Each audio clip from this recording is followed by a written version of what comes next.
اچھا ٹیچر ہے نا، یہ بڑا امپورٹنٹ نقطہ میں نے بتایا، اس کو میں تھوڑا سا زیادہ اس ٹاپک کو کھول دیتا ہوں.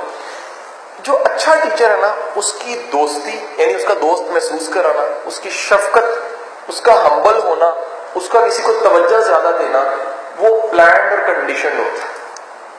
نہیں بات سمجھ، وہ کانشیس ہوتا ہے، اسے پتا ہوتا ہے اصل میں کر کیوں رہا ہوں اور مجھے برابری کیسے قائم رکھنی ہے.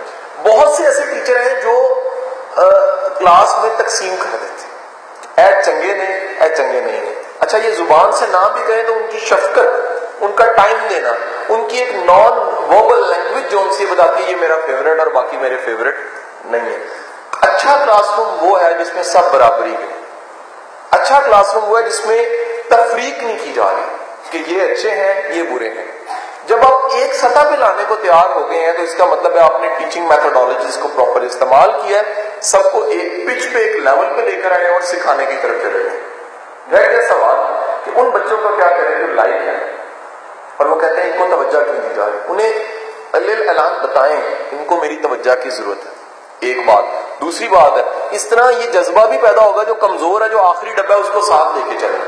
جب یہ جذبہ پیدا ہوگا تو وہ بھی کل کو یہی کریں گے زندگی میں کہ اگر کسی کو آپ کی ہیلپ کی زیادہ ضرورت ہے تو آپ اسے کٹ کر کے علیحدہ کر کے توجہ زیادہ دیتے ہیں.